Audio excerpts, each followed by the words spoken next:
Well, as yet, no more big animals around the waterhole here. Just the hippo, nice and lazy back there. We're going to sit here for a little bit. Maybe something arrives. I just heard up to the north, sort of on the other side of the water, I heard some oxpeckers calling, so that might be indicative of something bigger on its way. So we'll just hang around a little bit. In the meantime, there are some questions. Haley's going to send some of them through just now. Just one of the things that sort of has been a general question popping up here and there over the last few days apparently is that while I was away, you guys on drive with Rex and Alex and Haley, you saw the judge, that buffalo bull, which I haven't seen for quite a while. So I'm very happy to hear that he's well and live. And apparently there was just some confusion from some of our guests or some of our viewers whether it was the judge or not. It definitely was. And it's good to know that he's around and still kicking. He's a big bull. For those of you that don't know who we're talking about, a big bull buffalo. He must, in physical weight, he probably weighs 800-900 kilograms. Noisy hornbills. And the easy way to recognize him is that he looks very stern and very serious. Also that his horns are broken off. So buffalo normally have these big bosses that curve down into the horns, and those curves are broken, and he's just got the big bosses sort of sitting like a little helmet on his head. Now, just regarding horns and how that works is buffalo horns do grow. In a way, you can say it grows throughout their life, because the first 5, 6, 7, 8 years, even especially with the bulls, those horns are getting longer and bigger and thicker. The bosses are getting heavier as well. But once they've broken off like that, the horns aren't going to grow back. So it's a case of, yes, the horns grow and they get thicker and so on as the buffalo get older. But if the actual horn itself is broken off short like that, there'll be a little bit of horn growth going on the bosses. The door's just opening by itself. But it's not going to grow back into fully curved horns. But definitely the judge, I look forward to seeing him as well, maybe in the next few days. Any other questions? Comes through from Lele and Beryl. Basically, just looking into China, just saying, how many kilometers is it from the Gari waterhole to the farthest place? You can go on the Juma website drives and watch it. And then from Beryl, basically asking, once we move to Dixie, will our traversing area change? Cool, just a couple of sort of area questions if you want. At the moment, the area we drive on is just under 1,000 hectares, which is, my head's a bit slow this morning, I'm half asleep. In acres, that's about 2,500 to 2,800 acres or something like that.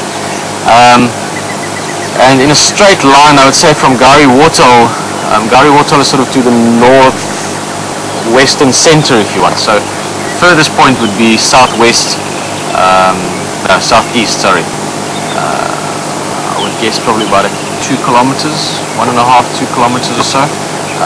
Obviously roads-wise, I don't know how many kilometers of roads we've got, but many miles. We've got a lot of roads that crisscross and go through this area. And then, so if I remember correctly, missed some of the names there. Dawn, I was asking, once we move out, change our camp. Now there's a whole lot of things around it, I'm not going to go into it too much, but we're just going to change a little bit where we live. In terms of where we operate and how we work, it's going to be exactly the same, and maybe you can see a little bit more, but we'll always be at Juma. This is where the wildlife is happening. Haley? Lynn would like you to explain a little bit more about the Inyala bull, ram, ewe. I would like to know, is it a bull and an ewe for Inyala, and anything smaller, a ram and an ewe?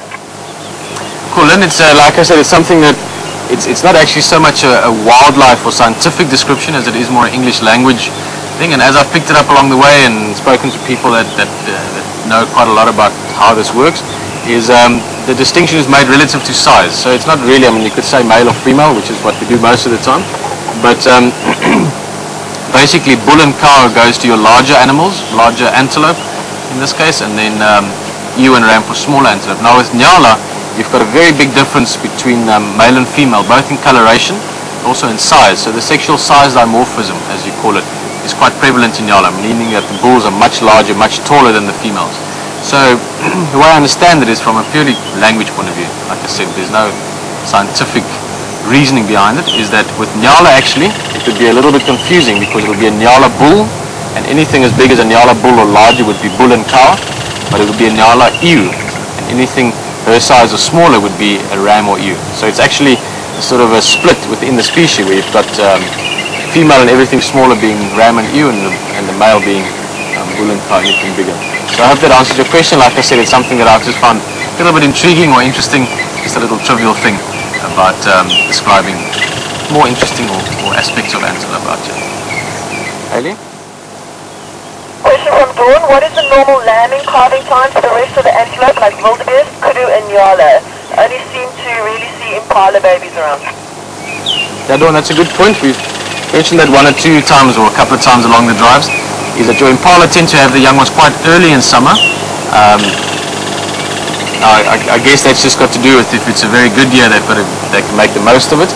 And also maybe just, I don't know, by just getting such large numbers in there, keeping the youngsters safe. But sorry, I'm trailing off. The point is, during your question, the calving time or the lambing time for other antelopes and so on, that is typically also in summer, but normally a bit later than with your impala. And we should already be seeing a couple of them around, kudu and wildebeest, nyala youngsters, normally sort of summer towards the end of summer, yeah, by March, April we should be seeing a lot more. And waterbuck as well. Those of you that have been with us for a while, you remember last year, April, May, sort of autumn really, lots of young waterbuck around. So it can vary slightly. Also keep in mind, Dawn, that we see a lot of impala, and typically you see a lot of youngsters because there's maybe 50 or 60 of them together. A lot of your other antelope, kudu for instance, when those little ones are very young, you don't see them that easily, just because they like thick bush, and there's maybe only 3 or 4 of them around. I mean, that kudu cow we saw this morning earlier, it's not impossible that she maybe had a youngster, but we just didn't see it. So you should start seeing other young antelope quite soon, especially the larger antelope as well. Anyway, in the next couple of months. Really, anything else? We continue on a bit. We're going to give you 2 at the same time. One from Pieter regarding sable. Would like to know if you see any sable antelope around the area. And then Pat would like to know what is the breeding age for elephants. Cool, Pieter. In terms of us seeing sable in this area, yes, we can. I've seen sable at Djuma. Typically not this far to the west. If you go a little bit further to the east, more towards where Djuma Bush Lodge is, it gets a little bit more open, and you get sable coming through there occasionally. So I have seen sable at Djuma. It was, I think, 2003 or so, during the last while that I worked here. We saw them a few times, but it's not a typical antelope for here. Also, sable like slightly more open grassland type areas. They're quite specific to the sort of kind of grass that they like. But it's not impossible. Stick around long enough, and you will eventually see them with us on WildEarth as well. And then, was Pat asking about the breeding age of elephant? Pat, the easier one is the male elephant. They really start becoming sexually mature at as young as 14, as old as maybe 18 or so. But they don't really become breeding ready or breeding dominant, if you want, until their early late 30s, when they start going into longer and longer must periods. So with the Bull Society, it actually takes quite a while, maybe more than half of their lifespan, to get into an age where they're dominant enough and desirable enough from a female point of view to be mating. So it's got lovely company. The hornbills are just flying around next to us here. As for the females, that can vary quite a lot. It can depend on a lot of external factors. It can depend on food and water availability, obviously resources. It can also depend on social behaviors, how many elephants there are, what kind of stress levels there are, if it's a drought year or not, a whole lot of things that can influence it. But they can start breeding as young as 6-7 years old, but let's say on average probably 10 to 13.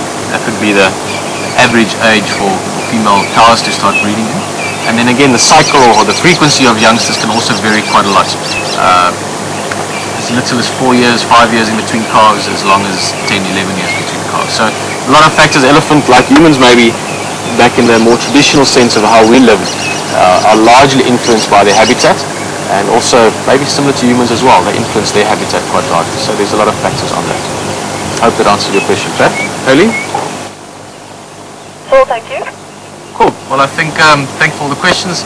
Nice to know lots of people are interested in asking questions. We'll have a quick look at that hippo again. He's not really doing much. And then we'll start rolling.